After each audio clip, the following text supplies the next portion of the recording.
Thank you all for joining us today at this inaugural TNPA Test of the Month Club. I appreciate those who have come over from the previous version of this. A couple of housekeeping notes. First, there is a webinar chat. So feel free to ask questions as you get them. Just type them into the webinar chat. You can send them, it looks like either to me as a panelist or to all attendees. I would say go, unless you wish it to be private, just send it to everyone and we can have a discussion going on there. Hopefully I can answer questions as I get them. You will not interrupt my train of thought, as I very rarely have one. The other part of this is that this is going to be recorded so that folks who aren't able to attend will be able to see it later on. So I will keep the swearing to the minimum, and hopefully you will as well. And the goal for this is to have different presenters each time, folks volunteering to share tests with the community. I thought I'd get us kick us off with emotion and decision making. And if we have time, this shooting for this to be a half-hour session, so you can get some usable tips, go back. But if we have time, we'll talk a little bit about a couple of identity tests as well. Hopefully you can see my screen and hear my audio. If you cannot, again, please use the chat and we shall plow ahead. Thanks, and hope you enjoy. So what we wanted to kick off talking about today is what works in terms of emotion and decision making. When you look at the scientific literature, you get folks that say you have to use SAT appeals, and if you use SAT appeals, that'll be more effective. And so there's a study that says they'll be more effective. There's also research that says SAT appeals are less effective. Well, what about happy appeals? There's research that says that happy appeals are more effective, and then there's research that says happy appeals are less effective. And you've probably had this type of testing in your own organization. Should we lead with the need, the urgent need that we have, or should we lead with that need being fulfilled? And different organizations message this in different ways, and different donors react in different ways. So it's not surprising there's a lot of sort of muddled literature on this. So that uses a framework of the emotion of the appeal is what's important here. That I have emotion as the source of the behavior. I feel X, therefore I will do Y. What I want to talk about today is a couple of experiments that look at a different way of looking at emotion. That it's not the emotion that you feel as a result of the appeal, it's the anticipated emotion that you wish to feel as the result of your giving. So I want to feel X, therefore I do Y, and then circling back around to what emotion do I actually feel as a result of it? I feel Z. Hopefully, what you want to feel and what you feel as a result of your giving is the same thing.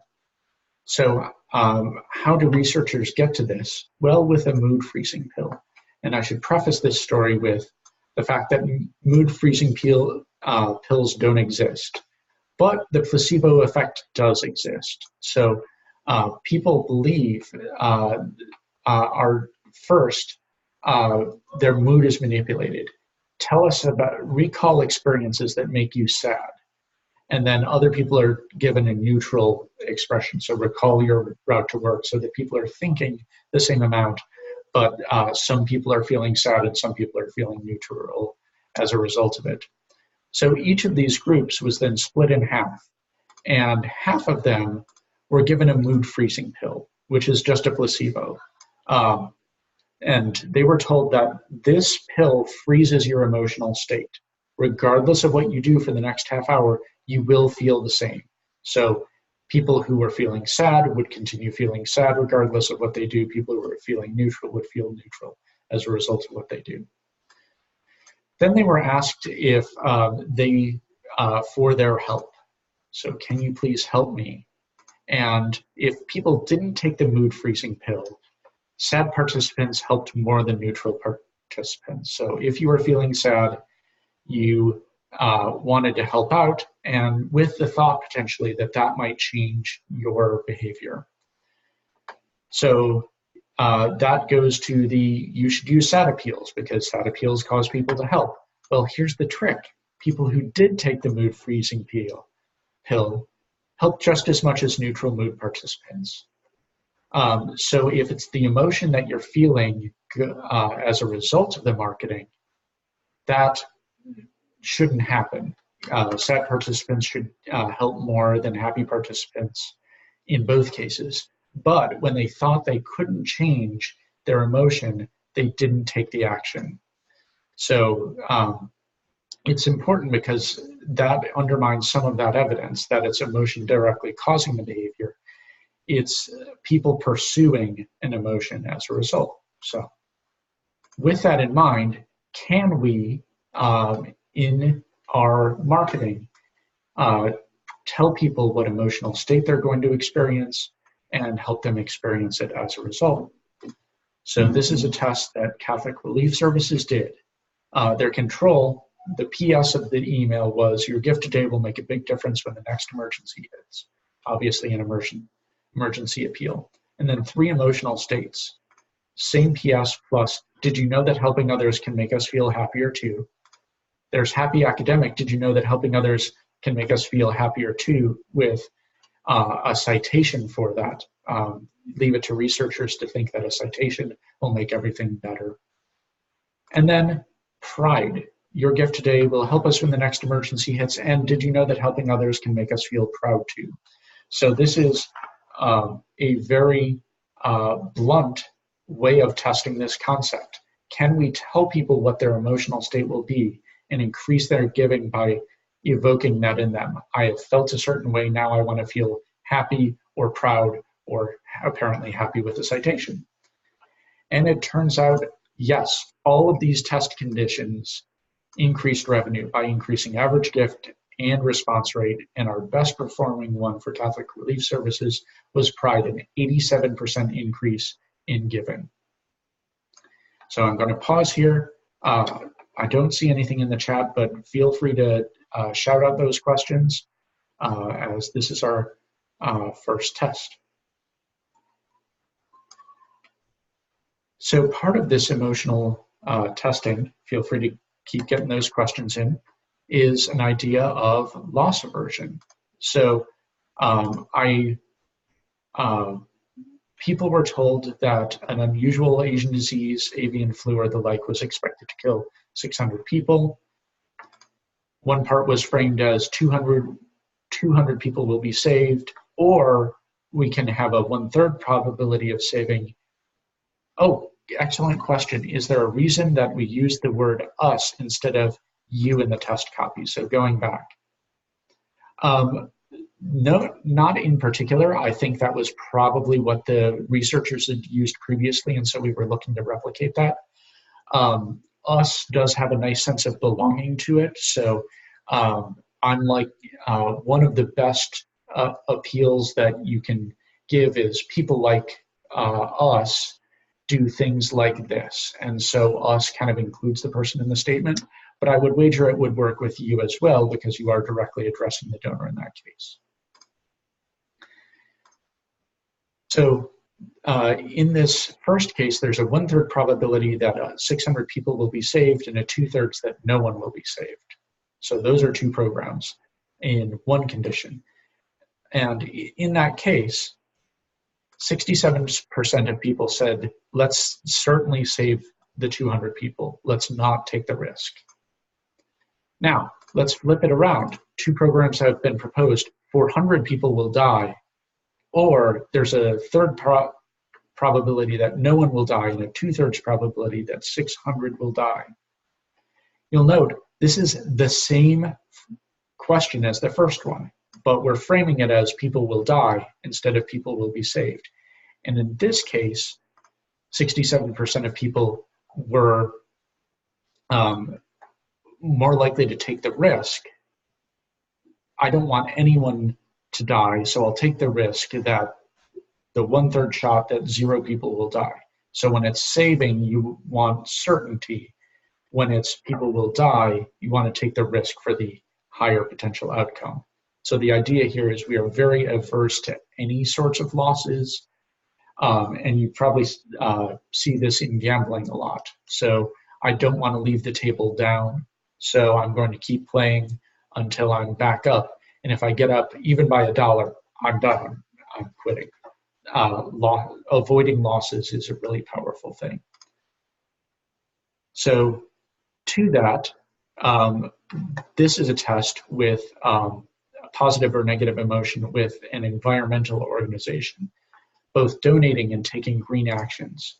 So they primed people to anticipate either pride or guilt. So as you think about answering these questions, keep in mind you might feel proud or guilty about your decisions and the alternatives that you've picked. And they asked about things like, would you like an outdated looking environmentally friendly sofa or an environmentally unfriendly modern sofa? Or would you choose eco-friendly amenities for your apartment, but those have costs associated with them? Those sorts of things.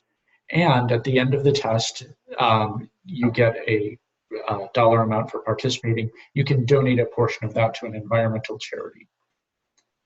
So there's a writing prompt to that. The writing prompt is important only because we know that priming people in that way,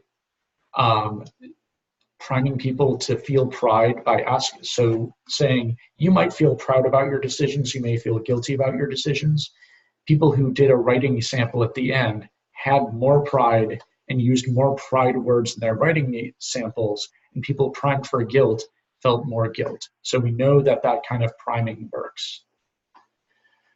So did guilt or pride cause more people to or the anticipation of guilt or pride cause them to make more environmentally friendly decisions? And in each case, whether you choose that sofa, whether you pay more for your amenities, whether you're more likely to take green actions or use a green product, you're statistically significantly more likely to do that if you're primed to feel pride. And in fact, there's a condition in the middle where they didn't prime people. Pride is always the highest. Pride is the dark line here. The control is the smooth line, and I know it doesn't show up very well, and followed by guilt. So you're better off if you're trying to get someone to make an environmentally conscious decision. You're far better off priming them to say, you may feel proud about some of the things that you're doing. You may feel proud about your Prius as you have, or a Tesla as you've ever known from talking to a Prius or a Tesla owner.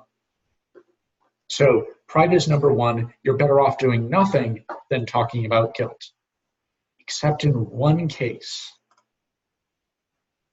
Donation intent, I want to donate a portion of my test results, went up whether they were primed for guilt or pride. Pride worked a little bit better, but guilt also worked. So you can get increased donations by priming either pride or guilt. And so the researchers then looked at this and said, when you negatively frame persuasive messages, that threatens my self-image. Everyone generally has a vision of themselves as a good person. And so if you say you might feel guilty as a result of it, you're threatening that negative image. You're causing them to put their guard up. And so those defensive reactions can boomerang.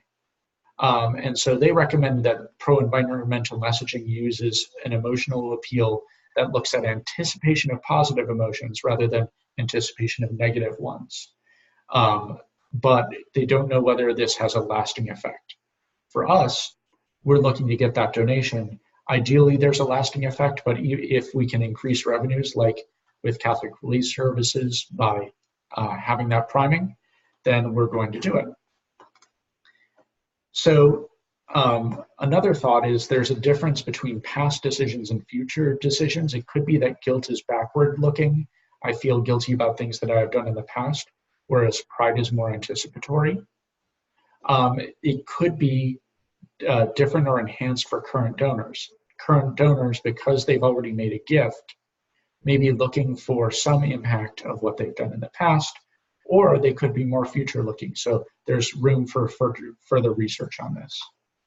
But all of these tend to show that there's importance of showing anticipated emotion and that you can increase results by talking about what emotion you're trying to achieve of it, but it also shows the negative side of it, that you want to test what emotional states you're trying to reach with your donors.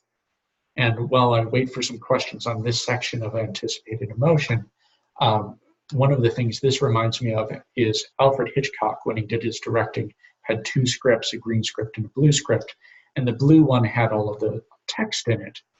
But the green one had, it was written out what emotions he wanted people in the audience to be feeling as a result of any particular scene. A lot of scenes, as you might guess, for Hitchcock were terror, but there's also a lot of, I want them to feel happy, I want them to feel anticipation, this is a joke I want to land, those sorts of things. And thinking about that anticipated emotion is part of what made him a skilled filmmaker, because he was always thinking about what is someone going to be feeling as a result of this action.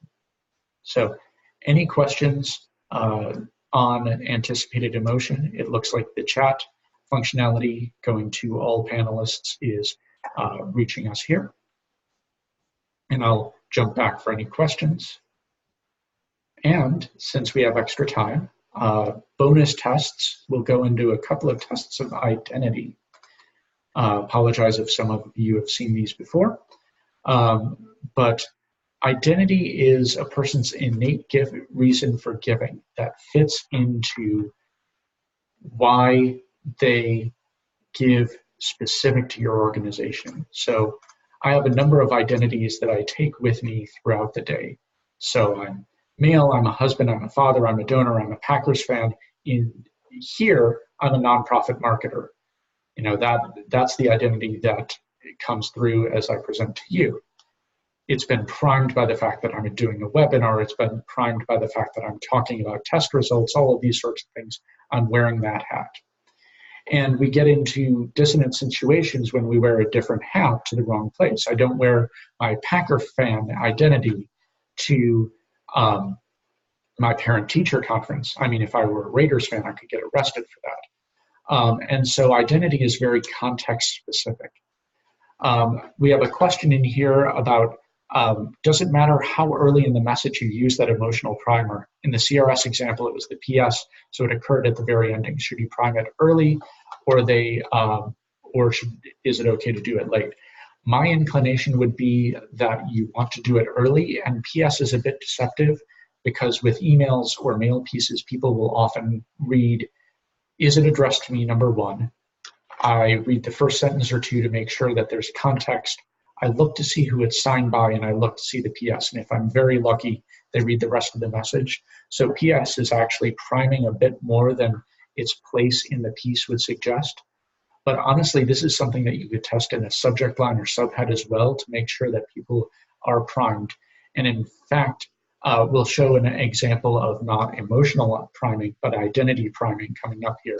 And we do it as the very first thing in the ad.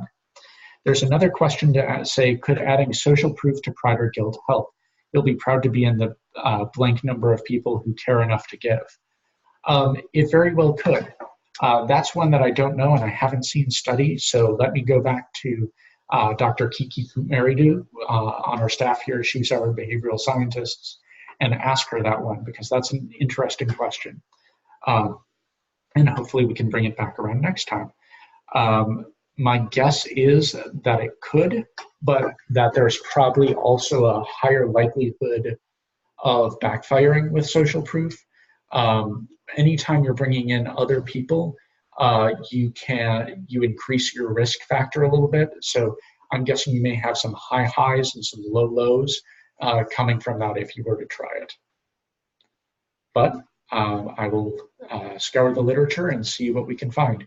And if anyone has test results on that, please share either with us privately, or if you'd like to host one of these sessions. This is my mid-webinar pitch for, we would love to have folks like you hosting tests like this in the future. So please write in and volunteer because these are only going to be as good as the tests that we have in the field.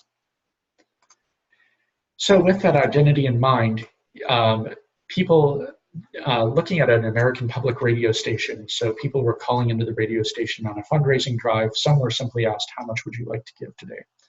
But others were looking at fairly simple looks at identity.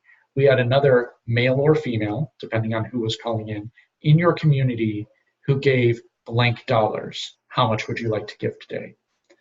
So we're priming identity 1, you're male or female. Identity 2, you're in your community. Now, these are ones that are not very specific to the organization, but does kind of show the power of any identity priming going on here.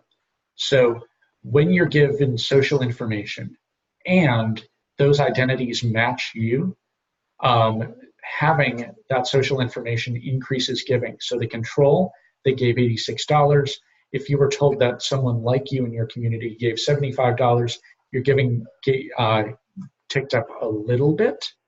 But if you were told that they gave $180 or $300, giving ticked up a significant amount. So just by telling someone that we just got a call in here from another person in your community, another male or female in your community who gave $300, that information caused people to give more. And if there was a mismatch in those identities, it didn't have that same power. So kind of going to that social proof element, social proof can be powerful in getting people to give more. So now let's look at identity priming. So identity is about who we are as a person. So we think of it in kind of a noun condition rather than a what we do condition. So this was looking at kids. Kids were told some children choose to help. You can help when pick things up or do a job or help someone out, or you can choose to be helpers. So those are the only changes in this. People in the helper condition helped the experimenter 29% more than the children in the help condition. People want to be a good thing more than they want to do a good thing. And so you'll see in this priming, taking an identity, using it as a noun, tying it to how the charity works, all is fairly powerful. So it's not, this isn't even limited to people, the person who told them this identity priming.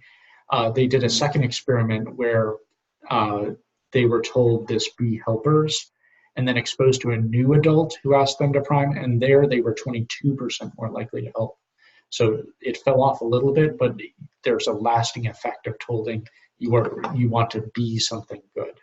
So it's the difference between someone who supports your cause and someone who is a supporter to your cause.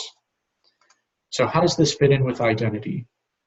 This was a test that we did with an animal organization, anonymized in the UK. They had a inbound telemarketing call, and we took their normal telemarketing script and asked them up front, are you a cat person? Are you a dog person? I'm not either of these things. Are you neither of those things? And so then you echo that back. Oh, thanks for telling me that. Do you have a favorite type of dog? Continuing that conversation through. So we're getting your action pack out to you, and now we're customizing. You can make a difference to the cats you love or the dogs you love. And thanks to people like you, we're helping dogs, in this case, more and more. So that slight bit of customization, asking up front, echoing it back, establishing the identity, reinforcing it, led to a 15% increase in conversion and 10 pounds more per year in donor value, and that was about a 15% increase in average gift. That is replicable. If you put onto that person's record that they're a cat person or a dog person, you can get future lifted pieces as well. So now let's bring it back to acquisition. So here is a hypothesis that for Make-A-Wish, that medical professionals are more interested in giving to Make-A-Wish if we prime their medical professional identity, because these are people who have seen kids in critical situations and know the power of having a wish granted, know the power of positive thinking for these kids, and they're probably just more receptive to the pitch. So on Facebook, we went with a variety of different audiences, specifically nurses and doctors who are working either in the pediatric field or in situations where they'd be in emergent care. So oncology, emergency medicine, anesthetists, and AORN is a journal for perioperative nurses. So we then served 3 ads. Heavy identity. As a medical professional, you know the heartache of a child. When you donate and help Grant and Wish, you help fight her illness. Soft identity, where you don't say as a medical professional. That's all that's missing from this ad. And then no identification, you just say when you donate and help Grant a Wish, you help fight her illness. So we haven't primed medical identity at all in this case. That heavy ID had a 1.72% click-through rate versus a 1.22% click-through rate for the combination of soft and no identification. So we got a 42% increase in click-through rate just from priming that medical professional identity. So priming that identity up front to the question of how early in the message can you use it, or priming emotion up front can really help you set the stage for a donor, for a communication, and for how you're asking. We have a few minutes left. Any questions coming in? While we're getting those questions in, just another reminder, I did this at the beginning, did it in the middle. I'll give the final pitch ad. So gosh, this could almost be a podcast. The final ad is we would love to have you presenting tests. So anything that you think has been interesting that you've tested that others would benefit from learning from, we want to hear that here. Working on a nonprofit to share for our next session in August. We'll see if that comes through. And would love to see agencies or nonprofits presenting tests that they think would be helpful to the greater community.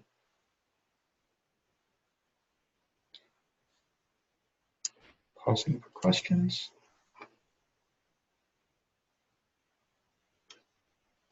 Okay. Nick, I see a raised hand, and I'm sorry, I'm new to the technology, so I'm not sure how to answer a raised hand. Let me see what I can do here. Okay, Nicola. I'm going to click a button and it's going to allow you to talk, so let's try that. Nicola, are you there? Nicola, are you there? And I'm unmuting you, or I'm trying to. Oh, okay. So, no question there. Sorry about that. Again, my apologies for being new to the technology. Appreciate all of you joining us for our first one and going through the growing pains with me. Feel free to reach out with any questions that you have, any suggestions for future topics you would like to see, or especially, as I said, if you have something you would like to share. But even telling us how this went and what you'd like to see more of, we'd love that as well. Thank you all for your time today.